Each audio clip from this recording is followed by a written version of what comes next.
सामाजिक परिवार के सभी सदस्यों को नमस्कार, यथोचित अभिवादन। रात के 9:30 बज चुके हैं और मैं हर्षवर्धन त्रिपाठी हाजिर हूं आज का दृष्टिकोण लेकर। दृष्टिकोण यानी आज की खबरें और उन पर मेरा विश्लेषण। आज भारतीय वायुसेना दिवस है, 88वां। और जो कहें कि हमारे वायुसेना ने जो इधर करतब किए हैं, जो इधर शानदार कमाल काम दिखाया है, वो सिर्फ सर्जिकल स्ट्राइक तक नहीं है। जिस तरह से भारतीय वायुसेना की ताकत बढ़ी है वो दुनिया देख रही है। और आज गाजियाबाद के हिंडन एयरबेस पर बहुत शानदार जो भारतीय वायुसेना ने अपने कौशल का प्रदर्शन किया, वहां बिपिन रावत भी थे और जो भदौरिया साहब हैं वायुसेना प्रमुख, वो भी थे। और जो केन जेस्टर भारत में अमेरिकी राजदूत हैं, उन्होंने बधाई दी है इंडियन एयरफोर्स को और उसमें उन्होंने कहा है कि ये भारत और अमेरिका संबंधों को बहुत आगे ले जाएगा as we work together to secure a free, open and rules based Indo Pacific region. नभः स्पृशम दीप्तम, संस्कृत का भी इस्तेमाल उन्होंने किया है। लोग कह रहे हैं कि हिंदी कौन सुनेगा, संस्कृत तो कोई नहीं सुनेगा, तो हिंदी तो सब सुन रहे हैं, संस्कृत भी खूब सुन रहे हैं, पढ़ रहे हैं, लिख रहे हैं। और उन्होंने हैशटैग किया है पार्टनर्स इन डिफेंस और एयरफोर्स डे 2020 और इंडियन एयरफोर्स डे। तो भारत में जो अमेरिकी राजदूत हैं, उन्होंने ये बधाई दी है भारतीय वायुसेना को। और अब बात कर लेते हैं भारतीय अर्थव्यवस्था की। बेहद जरूरी है कि हम भारतीय अर्थव्यवस्था के बारे में समय समय पर जो अनुमान आते रहते हैं, जो दुनिया भर से जो एजेंसीज हैं जो जारी करती हैं कि क्या अनुमान है, आगे भविष्य कैसा दिखेगा। तो आज वर्ल्ड बैंक ने, विश्व बैंक ने एक अनुमान दिया है। FY21 यानी ये जो वर्ष चल रहा है, वित्तीय वर्ष, जो 1 अप्रैल 2020 से 31 मार्च 2021 तक, उसमें 9.6 माइनस। हालांकि मुझे लगता है निजी तौर पर कि इसमें सुधार देखने को मिलेगा। मैं ये अनुमान इस तिमाही के लिए कर रहा हूं, जुलाई, अगस्त, सितंबर वाली, यानी दूसरी तिमाही के लिए। मुझे लगता है कि चौथी तिमाही तक हम पॉजिटिव में होंगे और ओवरऑल जो पूरे साल का होगा वो बहुत कम निगेटिव में होगा। लेकिन वो 9.6 कह रहे हैं और वित्तीय वर्ष 2022 में कह रहे हैं कि 5.4 अप हो सकता है। और 2022 तक कोरोना पूरी तरह खत्म होने का अनुमान है। जो वर्ल्ड बैंक के टिमर साहब थे, उनसे जब सवाल पूछा गया कि भारत ने कैसे इस वायरस से लड़ाई लड़ी, क्या कुछ किया है मॉनेटरी फ्रंट पर, तो उन्होंने कहा कि the Indian government has done with limited resources and limited fiscal space is very impressive. हालांकि जो प्रणब सेन है अर्थशास्त्री, वो ये कह रहे हैं कि एक और फिस्कल स्टिमुलस की जरूरत है। अगर वो नहीं मिलेगा तो अर्थव्यवस्था को रफ्तार पकड़ने में समय लगेगा। आज सेंसेक्स 40,000 के पार चला गया, लंबे समय बाद गया है 40,000 पे। और जिसको कहते हैं ना कि मैं उस वक्त जब ये 40,000 हुआ था तो मैं CNBC आवाज में था, चुनाव के नतीजे आए थे, मैं उस वक्त मुंबई में था। मुंबई फिर जाने की इच्छा है, लेकिन बहुत समय हो गया लंबा। और वहां 40,000 और 12,000 सेंसेक्स निफ्टी की टी शर्ट तो मुझे भी आवाज की तरफ से मिली, हालांकि उसको मैंने वहां नहीं पहना, लेकिन वो 40,000 12,000 लिखी हुई सेंसेक्स निफ्टी की टी शर्ट है। आज मुझे लगता है कि फिर CNBC आवाज के न्यूज रूम में उसको पहनकर एंकर्स ने बुलेटिन किया होगा। 303 अंक चढ़कर बंद हुआ है। आज का जो क्लोजिंग है 40,182। तो ये लंबे समय के बाद ये तेजी देखने को मिली है। 7 महीने से ज्यादा की ऊंचाई पर है ये सेंसेक्स और TCS रिकॉर्ड ऊंचाई पर है। इसके अलावा IT इंडेक्स बहुत अच्छी स्थिति में है। और आज मुकेश अंबानी, रिलायंस, जियो, इस सब के जो मालिक हैं, उन्होंने क्या कहा? उन्होंने कहा कि India will play a leading role in 4th industrial revolution चौथी औद्योगिक क्रांति में भारत महत्वपूर्ण भूमिका अदा करेगा। To further extend our global leadership in connectivity, Jio is now rolling out a high speed optic fibre network to more than 50 million premises across 2000 towns and cities in India। Mukesh Ambani, chairman Reliance industries, उन्होंने ये कहा कि हम इसके लिए जियो अब देश के अलग अलग हिस्सों में high speed optic fibre network बिछा रहा है। 5 करोड़ घरों में पहुंचेगा 2000 शहरों में। तो निश्चित तौर पर ये चौथी औद्योगिक क्रांति तो पूरी तरह से तकनीक से ही होनी है, नेटवर्क से ही होनी है, और अच्छा है कि भारत उसमें बेहतर स्थिति में है। हम भी 5G की तैयारी अब कर रहे हैं। एक सवाल आप लोग बार बार मन में आता होगा कि विजय माल्या कहां है। ये सवाल सुप्रीम कोर्ट में भी आया था, ये सवाल लगातार आ रहा है। तो उसका ताजा अपडेट ये है, विदेश मंत्रालय ने आज बताया कि विजय माल्या की सारी जितनी भी अपील थी वो सब अब खारिज हो गई है लंदन में, और हम भारत, अमेरिका, यूके गवर्नमेंट के टच में है और बहुत जल्दी हम उसको वापस ला पाएंगे। उसमें उन्होंने कहा है कि अभी एक कानूनी मसला फंसा हुआ है जिसके बाद ही ये प्रत्यर्पण पूरा हो पाएगा, लेकिन हम उम्मीद करते हैं कि जल्दी ही हो पाएगा। एक और बात उन्होंने बताई, जो एमईए के प्रवक्ता हैं अनुराग श्रीवास्तव, उन्होंने कहा कि 7 भारतीय जो लीबिया में कंस्ट्रक्शन कंपनी के लिए काम कर रहे थे, उनका अपहरण हो गया था 14 सितंबर को, और जो हमारा दूतावास है, भारतीय दूतावास ट्यूनीशिया में, वो लीबियन सरकार और अंतरराष्ट्रीय संस्थाओं के साथ बातचीत कर रहा है जिससे कि उनको वापस लाया जा सके। जानकारी जो अभी तक है वो पूरी तरह से सुरक्षित है। अफगानिस्तान के high council for national reconciliation के चेयरमैन अब्दुल्ला वो भारत में है। आज प्रधानमंत्री से मिले, उन्होंने उनको बताया, अफगान पीस प्रोसेस के बारे में बताया, और जो कुछ भी दोहा में वो वार्ता चल रही है, शांति वार्ता, उसके बारे में बताया। और उन्होंने कहा कि 40 वर्ष में अफगानिस्तान का ये बुरा हाल हुआ है जब उस पर आक्रमण हुआ, उसका अतिक्रमण किया गया। उन्होंने जो कहा उसको मैं पढ़ देता हूं। Afghanistan was peaceful despite the tensions, we enjoyed a high degree of connectivity, trade, transit, people to people relation, all types of exchanges. We might have been on the trail for tourism, but no one had to worry about terrorism at that time. यानी हम भले ही पर्यटन में पिछड़े हों, लेकिन आतंकवाद की चिंता उस वक्त नहीं थी। It changed over 40 years back when Afghanistan was invaded. Rest is history. We now have chance to rebuild new region, deeper ties and wider connectivity if we can work towards restoring peace, stability of Afghanistan। बहुत जरूरी है अफगानिस्तान की शांति, इस पूरे भारतीय उपमहाद्वीप के लिए और पूरे विश्व के लिए बेहद जरूरी है।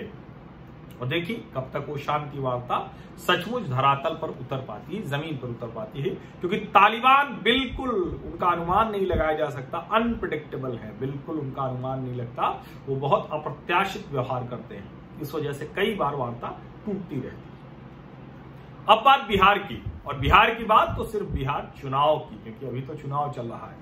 अब गुप्तेश्वर पांडे को टिकट नहीं मिला, ये कोई चर्चा का विषय नहीं है। अब उनके समर्थक कह रहे हैं कि वो सीधे मंत्री बनेंगे, एमएलसी से जाएंगे। ठीक है, अच्छी बात है, नीतीश जी के प्रिय है, इतना उन्होंने हाइप की थी, हल्ला हंगामा किया था, तो इसका पुरस्कार मिलना चाहिए था। लेकिन बक्सर का बेटा वाली कैंपेन के पोस्टर अब तो रखने पड़ेंगे, अंदर रखना पड़ जाएगा, क्योंकि उसका कोई लाभ नहीं है, टिकट नहीं मिला। लेकिन जो टिकट मिला, जनता दल यूनाइटेड ने मंजू वर्मा को टिकट दिया है। मंजू वर्मा वही हैं जो समाज कल्याण मंत्री थी, जिनके पति और जो मुजफ्फरपुर बालिका आश्रय गृह जो था, वहां जो कांड हुआ था जिसमें बच्चियों के साथ बहुत अमानवीय व्यवहार थे, घृणित व्यवहार किए गए। ब्रजेश ठाकुर जो एनजीओ का संचालक था, उनके बीच में बहुत अच्छे संबंध थे, और ये भगोड़ी थी, बहुत दिनों तक गायब रही, अंत में गिरफ्तार हुई, फिर अभी जमानत पर है। उनको जदयू ने टिकट दे दिया है चेरिया बरियारपुर से। अब चेरिया बरियारपुर की जनता को ये समझना है कि वो क्या करें। अब तेजी में सारी पार्टियां अपने अपने प्रत्याशियों का ऐलान कर रही हैं। लोक जनशक्ति पार्टी ने 42 सीटों पर प्रत्याशी उतार दिए हैं। और जैसा कि उम्मीद थी, अनुमान था, रामेश्वर चौरसिया, उषा विद्यार्थी, राजेंद्र सिंह, ये सब भाजपा के बड़े नेता हैं। राजेंद्र सिंह भाजपा के उपाध्यक्ष थे, रामेश्वर चौरसिया उत्तर प्रदेश के सह प्रभारी थे। इन सभी लोगों को टिकट दे दिया है। रामेश्वर चौरसिया सासाराम से, उषा विद्यार्थी पालीगंज से और राजेंद्र सिंह दिनारा से लड़ेंगे। राजेंद्र सिंह पिछली बार भी चुनाव लड़े थे और कुछ मतों से जदयू के जय कुमार सिंह से हार गए थे। एक और हंगामा चल रहा है बिहार में। तेजस्वी यादव और तेज प्रताप यादव के ऊपर हत्या की साजिश का आरोप है। शक्ति मलिक जो नेता थे, राजद के ही अनुसूचित मोर्चे के प्रदेश सचिव थे, उनकी हत्या हो गई थी। उस मामले में कई लोगों के खिलाफ शक्ति मलिक की पत्नी ने मामला दर्ज कराया है, जिसमें तेजस्वी और तेज प्रताप का भी नाम है। अब तेजस्वी का कहना है कि बहुत हल्की राजनीति कर रहे हैं नीतीश कुमार, 7 लोग गिरफ्तार हो गए हैं, और लेकिन उनके बयान के हिसाब से देखें तो इसमें उनको जबरदस्ती घसीटा गया है। इस साजिश में कहीं भी वो शामिल नहीं है और वो बार बार कह रहे थे कि क्या अब इसके लिए नीतीश कुमार और उनके प्रवक्ता माफी मांगेंगे, जो सीधे हत्या की साजिश का आरोप लगा रहे हैं। हालांकि मामला दर्ज है, मामला अभी तक वापस नहीं हुआ। और अब बात झारखंड की। झारखंड में 5 सदस्य पकड़े गए हैं। प्रतिबंधित संगठन है PLFI। इस तरह के ढेर सारे देश में प्रतिबंधित संगठन हैं जो इस तरह की हिंसा, आतंक और जिसको कहें कि देश को तोड़ने, देश में हमेशा ऐसी हरकतें करते हैं जिससे कि विभाजन हो, जिससे मारकाट हो, जिससे दंगा हो, ये करते रहते हैं। ऐसे सदस्य देश भर में पकड़े जाते हैं। PFI के सदस्य पकड़े गए थे मथुरा से, ये रांची है झारखंड। तो इसलिए ये समझिए कि देश के अलग अलग हिस्सों में ऐसी घटनाएं हो रही हैं, उसमें कभी भी उनको अवसर मिलता है तो वो उसमें शामिल हो जाते हैं। उनके पास से हथियार पकड़े गए हैं और दूसरे कई दस्तावेज हैं। नौशाद आलम ये रांची के SP रूरल हैं, उन्होंने बताया। और अब बात बंगाल की। बंगाल में अभी तो चुनाव नहीं हो रहा है, लेकिन चुनाव होगा। कब होगा? अगले वर्ष होगा, 2021 में। और 2021 में जब चुनाव होगा तो भारतीय जनता पार्टी उस चुनाव में ममता बनर्जी को कुर्सी से उतारने के लिए प्रयासरत है। लोकसभा चुनाव में जिस तरह का प्रदर्शन भाजपा ने किया उसको उम्मीद बन गई है, और लोकसभा चुनाव में जिस तरह का प्रदर्शन भाजपा ने किया उससे ममता बनर्जी डरी हुई दिख रही है। आज कलकत्ता की सड़कों पर, हावड़ा में पूरा, जिसको कहते हैं कि सचिवालय के सामने, उससे कुछ पहले पूरा उस फ्लाईओवर के आसपास बहुत जबरदस्त लाठीचार्ज हुआ, पानी की बौछारें हुई, और भाजपा आरोप लगा रही है कि केमिकल मिला पानी डाला गया, जिससे ढेर सारे लोगों की तबीयत खराब हो गई। भारतीय जनता पार्टी के कई बड़े नेता शामिल थे। सौमित्र खान MP शामिल थे, उसके अलावा भी दूसरे नेता शामिल थे। तेजस्वी सूर्या जो नए भाजयुमो के राष्ट्रीय अध्यक्ष हैं वो शामिल थे। वहां की स्थानीय इकाई के लोग शामिल थे और कई लोगों को बहुत जबरदस्त चोट आई है। पुलिस ने जमकर पिटाई की है, मतलब बर्बरता, अत्याचार वो देखने को मिला है। और इसमें एक ही चीज है कि क्या ये घटनाएं उस तस्वीर से मिलती जुलती हैं जो नंदीग्राम, सिंगूर के बाद वामपंथी सरकार तृणमूल के कार्यकर्ताओं पर जिस तरह का लाठीचार्ज करती थी, जिस तरह का अत्याचार करती थी। हालांकि जो पश्चिम बंगाल के प्रमुख सचिव हैं अलपन बंदोपाध्याय, वो कह रहे हैं कि इंटरनेशनल प्रैक्टिस है कि जिससे कलर्ड रंग रहेगा तो हम उन्हें बाद में पकड़ पाएंगे। कौन कौन लोग हैं? 89 लोग हिरासत में लिए गए हैं कलकत्ता में, और 24 लोग हावड़ा में हिरासत में लिए गए हैं। और उसके अलावा उन्होंने कहा कि ये जो रैली आ रही थी 25-25 हजार लोगों की थी, हम सबको इजाजत दे देते तो बड़ी मुश्किल हो जाती है। हालांकि कहा जा रहा है कि आज कलकत्ता, हावड़ा की सड़कों पर 1 लाख से ज्यादा भाजपा कार्यकर्ता थे। और मैं ये मानता हूं कि जब इतनी बड़ी भीड़ होती है तो सिर्फ वो भाजपा या किसी भी पार्टी का कैडर नहीं होता, इसका मतलब कि उसमें जनता भी शामिल होती है। ये ममता बनर्जी की सरकार के लिए बहुत अच्छे संकेत नहीं है। और अब बात केरल की। केरल में कोच्चि में CBI ने केरल के उच्च न्यायालय में कहा है कि M शिवशंकरन जो पूर्व प्रमुख सचिव हैं केरल के मुख्यमंत्री के, उन्होंने जो लाइफ मिशन और रेड क्रिसेंट के बीच में MOU था उसको पूरी तरह से उन्होंने एक तरह से कहें कि उसमें फ्रॉड किया था। और ये सारा फ्रॉड किसमें हुआ था? जो विदेश से रकम आती है, फॉरेन कंट्रीब्यूशन के नाम पर ये सारा फर्जीवाड़ा हुआ। शिवशंकरन पहले से सोने की तस्करी के मामले में आरोपी हैं। और अब खबर कर्नाटक से। कर्नाटक में 2 लोगों को एनआईए ने अरेस्ट किया है। आपको याद होगा कि तेजस्वी सूर्या ने अभी गृह मंत्री अमित शाह से मिलकर कहा था कि एनआईए का एक ऑफिस वहां भी खोलिए। 2 लोगों को गिरफ्तार किया है, अहमद अब्दुल कादिर और इरफान नासिर। अहमद अब्दुल कादिर और इरफान नासिर ये पकड़े किस लिए गए हैं? बेंगलुरु बेस्ड आईएसआईएस मॉड्यूल के मामले में, यानी जो इस्लामिक स्टेट सीरिया वाला उसका एक मॉड्यूल, उसकी एक शाखा वो बेंगलुरु में चलाने की कोशिश, उसमें ये दोनों पकड़े गए हैं। और ये जो अहमद अब्दुल कादिर हैं, ये सज्जन चेन्नई के बैंक में बिजनेस एनालिस्ट हैं और इरफान नासिर ये चावल कारोबारी है बेंगलुरु में। तो इसीलिए कई बार जब हमें खबर आती है और जो मास्टर का बेटा आतंकवादी, तो ये लॉजिक नहीं होता है। कोई भी इस तरह की घटनाओं में जब लिप्त होगा तो उसके खिलाफ कार्रवाई होनी चाहिए और यह सवाल नहीं उठना चाहिए कि वो क्या कर रहा था, मास्टर का बेटा था या खुद मास्टर था। जो लोग पकड़े गए हैं इनको स्पेशल एनआईए कोर्ट के सामने पेश किया गया है और 10 दिन की हिरासत में इनको भेज दिया गया है। और अब खबर महाराष्ट्र की। महाराष्ट्र में बड़ी खबर यह आ रही है कि महाराष्ट्र की पुलिस ने TRP racket, fake TRP racket का भंडाफोड़ करने का दावा किया है। मुंबई पुलिस के CP police commissioner Parambir Singh Gupteshwar Pandey ji की गति को प्राप्त होते दिख रहे हैं। जैसे गुप्तेश्वर पांडे पॉलिटिकल लड़ाई लड़ रहे थे, टिकट नहीं पाए, लेकिन उम्मीद है उनके समर्थकों को कि वो मंत्री बन जाएंगे। अब परमबीर जी क्या चाहते हैं मैं नहीं जानता हूं। दोनों अधिकारी के तौर पर ठीक ठाक इनकी साख रही है, लेकिन अपने राजनीतिक आकाओं को संतुष्ट करने में वो अपनी वर्दी, अपने पद के साथ गड़बड़ी करते हुए दिख रहे हैं। कहा जा रहा है कि टीआरपी के बक्से जहां लगे थे कुछ गरीब लोगों के, अनपढ़ लोगों के घर में लगाए गए, ऐसा कहा गया। और अंग्रेजी का चैनल रिपब्लिक चल रहा था। अब रिपब्लिक चल रहा था तो रिपब्लिक भारत की टीआरपी कहां से आई, और अगर रिपब्लिक भारत चल रहा था तो रिपब्लिक की टीआरपी कहां से आई। लेकिन सवाल यह है कि क्या इस बहाने टीआरपी का जो गंदा धंधा है वो पूरी तरह से बेनकाब होगा, या फिर यह होगा कि मन मन मुस्कियाते रहे जब तक अपना भला होता रहा। क्योंकि सारे के सारे चैनल इस धंधे में लिप्त हैं, इस गंदे धंधे में लिप्त हैं।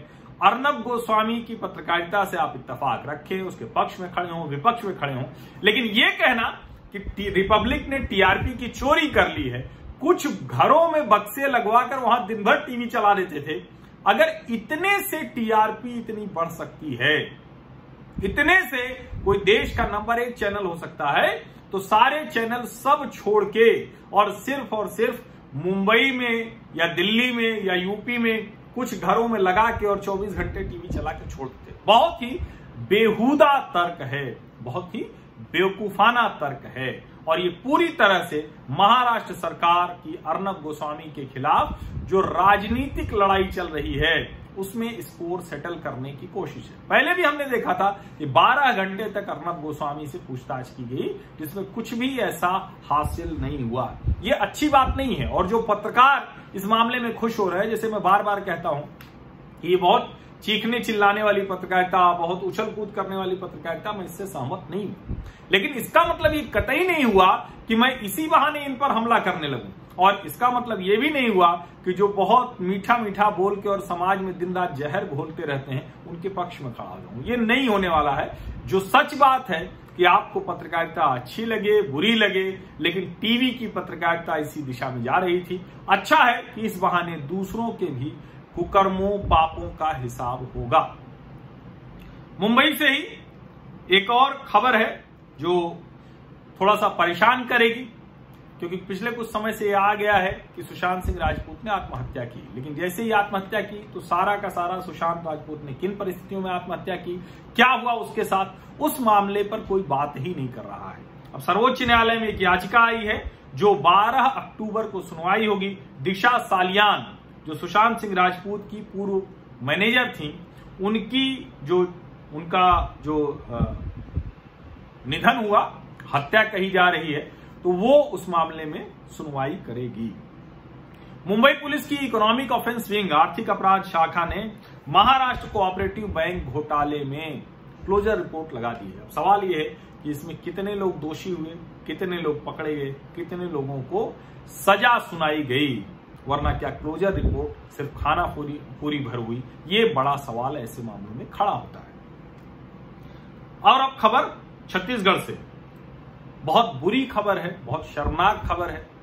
बच्ची के साथ दुष्कर्म हुआ, एफआईआर नहीं लिखी गई, अब जाकर उसकी एफआईआर लिखी गई है और 7 लोगों को गैंग रेप, सामूहिक दुराचार, दुष्कर्म के मामले में पकड़ा गया है। 7 में से 2 माइनर यानी जो किशोर हैं वो बताए जा रहे हैं, और जो लड़की जिसकी जान चली गई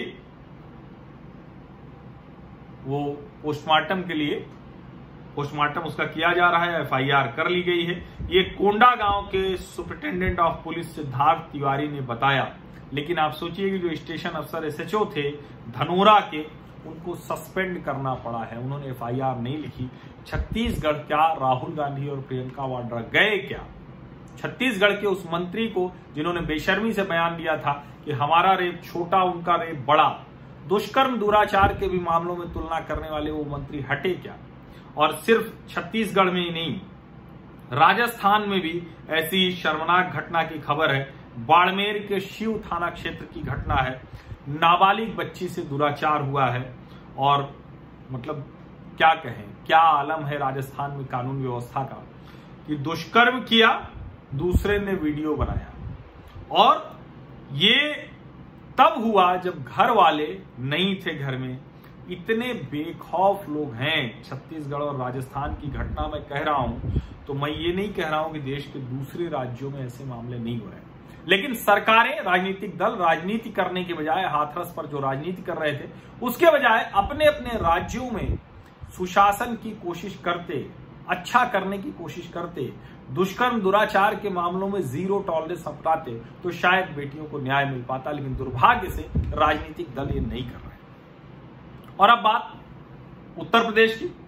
उत्तर प्रदेश में संदीप सिंह जो अलीगढ़ जेल में बंद है, उसने एसपी हाथरस को एक चिट्ठी लिखी है, और वो बताते हुए लिखी है कि कैसे उसमें क्या था, और उसके माँ और भाई ने मारा उस लड़की को। वो तो बहुत अच्छी लड़की थी, मेरी उससे नियमित तौर पर बात होती थी। उत्तर प्रदेश में महापंचायत भी हुई, राष्ट्रीय लोकदल ने की मुजफ्फरनगर में, कृषि कानूनों को लेकर। पंजाब में तो चल ही रहा है। और इसके अलावा उत्तर प्रदेश के मुख्यमंत्री योगी आदित्यनाथ ने आज अपने गृह जनपद में कई विकास योजनाओं का वो लोकार्पण किया।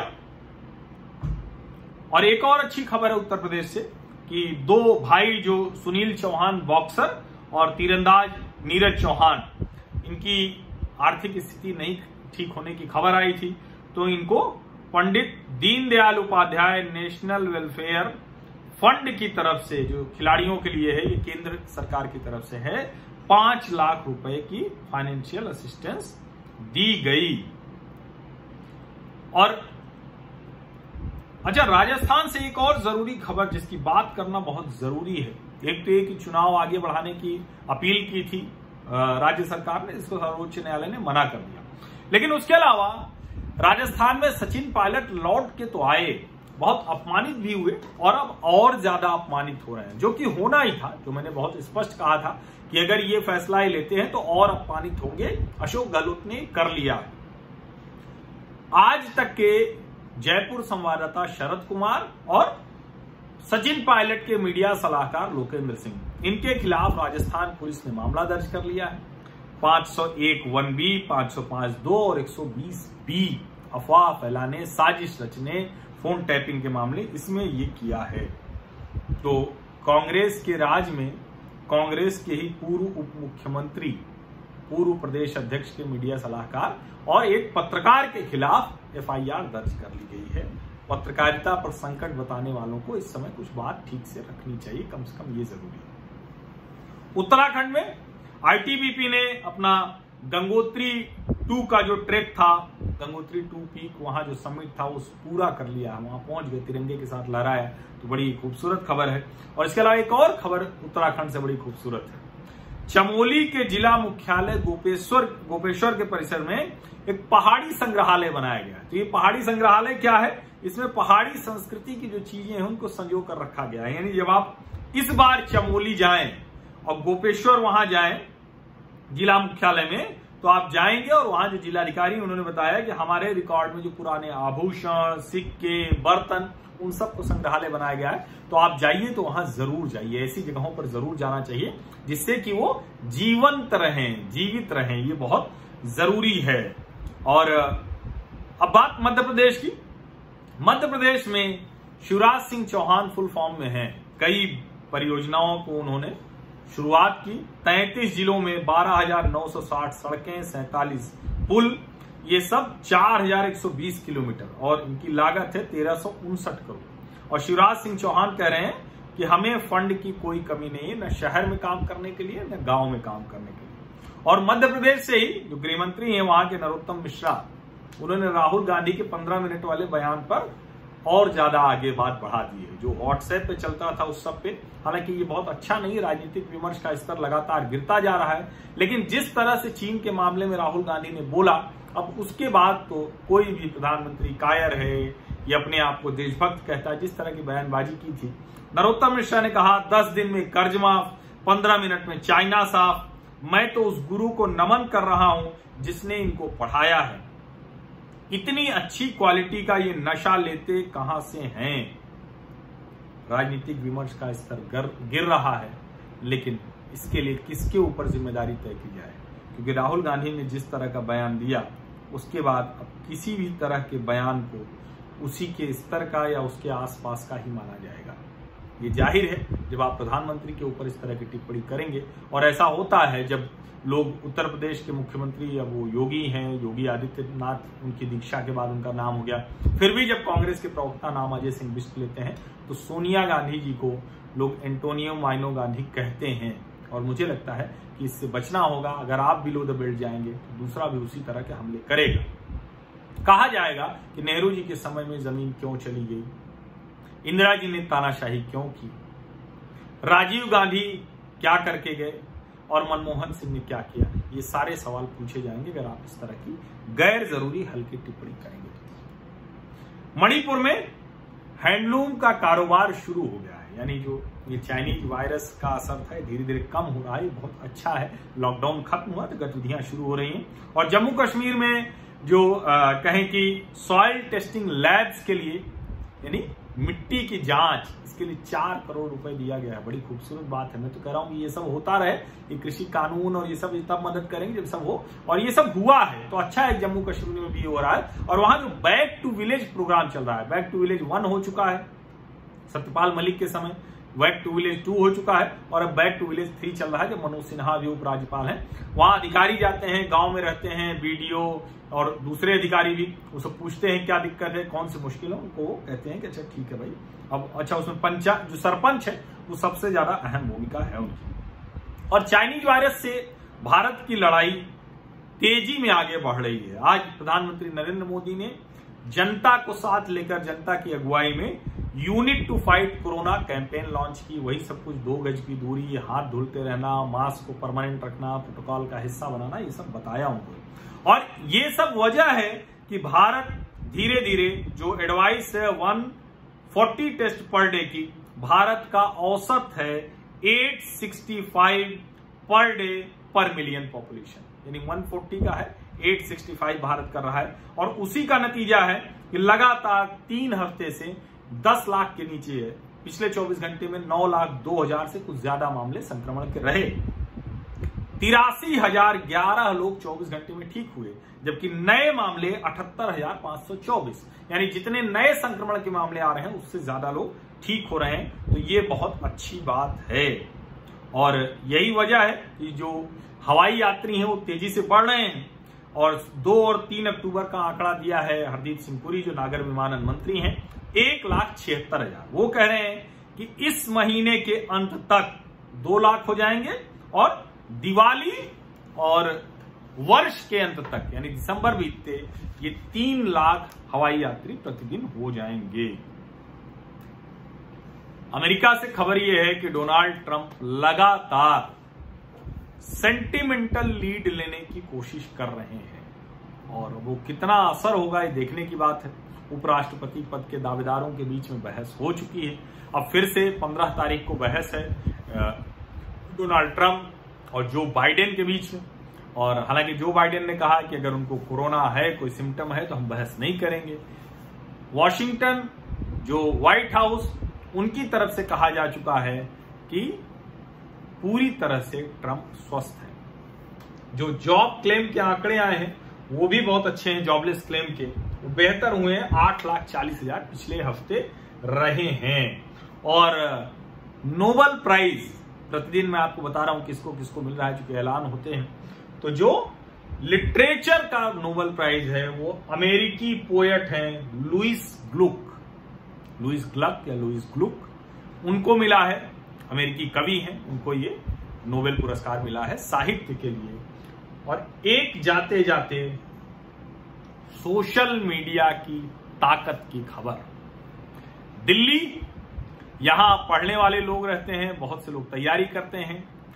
एक छोटी सी दुकान है, कांता प्रसाद जी चलाते हैं अपनी पत्नी के साथ। दोनों की उम्र बहुत हो चुकी है। बाबा का ढाबा के नाम से आज बाबा का ढाबा ट्विटर पर टॉप ट्रेंड रहा। बड़ा अच्छा लगा मुझे, क्योंकि ये फर्जी ट्रेंड नहीं था, ये किसी एक विचारधारा का नहीं था, किसी आईटी सेल का नहीं था, किसी प्रोपेगेंडा वाले बाबा का नहीं था, किसी भी इस तरह का ये नहीं था। कोई जातीय विभाजन नहीं था, कोई सांप्रदायिक विभाजन नहीं था। ये सोशल मीडिया की ताकत थी, नागरिक माध्यम की ताकत थी कि जो बहुत रोते हुए उनका वीडियो आया कि हम रोज खाना बनाते हैं और लेकर घर जाना पड़ता है।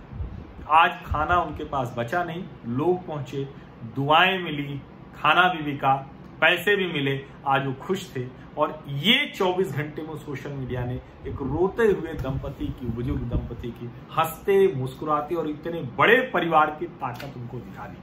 इसीलिए मैं कहता हूं कि ये सब्सक्राइबर नहीं है, मेरे सामाजिक परिवार की ताकत है। और मुझे लगता है कि ये जब कैमरे हट जाएं, ये जब सब कुछ खत्म हो जाए, उसके बाद भी आप अपने आसपास ऐसी जरूरतमंदों को देखिए, उनको मदद कीजिए। और आप भी जब आपको लगे तो उसको सोशल मीडिया पर डाल दीजिए। दिन में 5 उल्टी सीधी बातें करने से, 5 ऐसी बहस करने से जिसमें आपको कुछ हासिल नहीं होता, एक ऐसा काम कर लीजिए महीने में, मन आपका प्रसन्न हो जाएगा, बहुत अच्छी स्थिति हो जाएगी। इसी नोट पर मैं खत्म करता हूं। दृष्टिकोण के साथी बनने के लिए, दृष्टिकोण में शामिल होने के लिए, दृष्टिकोण बनाने और बढ़ाने के लिए आप सबका बहुत बहुत धन्यवाद। मेरे सामाजिक परिवार का हिस्सा बनने के लिए सब्सक्राइब कर लीजिए, नोटिफिकेशन वाली घंटी दबा दीजिए।